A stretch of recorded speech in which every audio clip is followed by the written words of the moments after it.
MCP మహాకూటమికి multi stars. M అంటే మోదీ గారు, సి అంటే చంద్రబాబు గారు, పి అంటే పవన్ కళ్యాణ్ గారు. ఈ ఎంసిపి మల్టీ స్టార్ మహాకూటమి ఆంధ్రప్రదేశ్లో సూపర్ డూపర్ హిట్. ఆంధ్రప్రదేశ్లో ఈ ఎంసిపి మహాకూటమి 130 సీట్లు పైగా గెలవబోతుంది. 2014లో తెలుగుదేశం పార్టీ 104 సీట్లు వస్తే దాన్ని కూడా క్రాక్ చేయబోతుంది. దానికి ఉదాహరణకి 2019లో ఎలాగైతే జగన్మోహన్ రెడ్డిని గెలిపించడానికి బారులు తీరారో, ఇలాంటి మనం గెలిపించామని 2024లో అర్ధరాత్రి వరకు బారులు తీరడమే కాకుండా పక్కనున్నటువంటి రాష్ట్రం తెలంగాణ, ఇటు పక్కన ఉన్నటువంటి రాష్ట్రం కర్ణాటక బెంగళూరు, మరో పక్కన ఉన్నటువంటి రాష్ట్రం తమిళనాడు మెడ్రాసు ఖాళీ అయిపోయి ఎప్పుడూ లేని విధంగా బస్సులు కూడా పెట్టడం జరిగింది ఆర్టీసీ. అంటే ఇదంతా కూడా జగన్మోహన్ రెడ్డి మీద ప్రజలకు ఉన్నటువంటి కక్ష, జగన్మోహన్ రెడ్డి పరిపాలన మీద ప్రజలకు ఉన్నటువంటి కక్ష, జగన్మోహన్ రెడ్డి చేసినటువంటి చేష్టల మీద ప్రజలకు ఉన్నటువంటి కక్ష.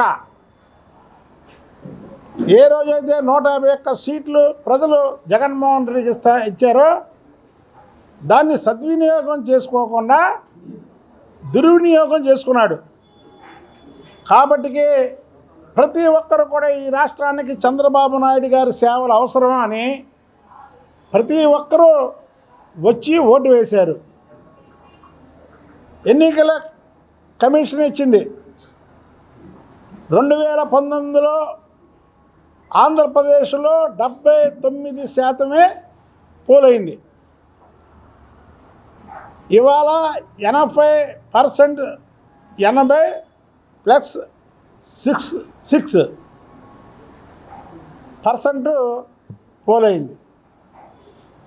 అంటే జగన్మోహన్ రెడ్డి మీద వ్యతిరేక ఓట్లు పన్నిగట్టుకొని పొద్దు నుంచి ఎప్పుడూ లేరు. 5-6 గంటలు లైన్లో నుంచున్నారు. ఇదివరకు ఎలా ఉన్నదంటే ఖాళీగా ఉన్న టైంలో ఓటు వేసేవాళ్ళు. అరే 5-6 గంటల నుంచి ఉంటే జగన్మోహన్ రెడ్డి రాష్ట్రం నుంచి వెళ్ళిపోతాడే, ఈ 5-6 గంటలు మనం ఎందుకు కష్టపడకూడదు ఈ రాష్ట్రం గురించి, చంద్రబాబు నాయుడు గారు ఆ వయసులో కూడా ఈ రాష్ట్రం గురించి ఇంత కష్టపడుతున్నాడు, మనం ఒక్క 5 గంటలు కష్టపడకూడదా అని లైన్లో నుంచొని 5-6 గంటలు జగన్మోహన్ రెడ్డిని ఓడించారు. దీంట్లో ఎటువంటి ఇది లేదు. చంద్రబాబు నాయుడు గారు 4వసారి ముఖ్యమంత్రిగా ప్రమాణ స్వీకారం చేస్తున్నారు. అది కూడా ఈసారి అమరావతిలో చేస్తారు.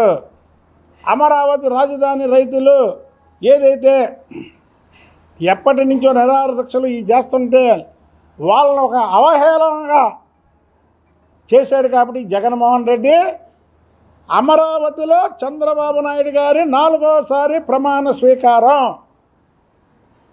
ఆంధ్రప్రదేశ్ చరిత్రలో 4వసారి, తెలుగు వాళ్ళ చరిత్రలో 4 సార్లు ముఖ్యమంత్రిగా ప్రమాణ స్వీకారం చేయబోయే నాయకుడు చంద్రబాబు నాయుడు గారే.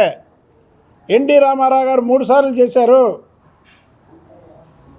చంద్రబాబు నాయుడు గారు 4వసారి కూడా చేయబోతున్నారు కొత్త ప్రభుత్వం. అంటే ఒకసారి ఎన్టీ రామారావు గారు కూడా 4 సార్లు చేశారు. అయితే ఒకటే ప్రభుత్వం 2వసారి చేశారు. కానీ చంద్రబాబు నాయుడు గారు ముఖ్యమంత్రిగా 4వసారి ప్రమాణ స్వీకారం చేయబోతున్నారు.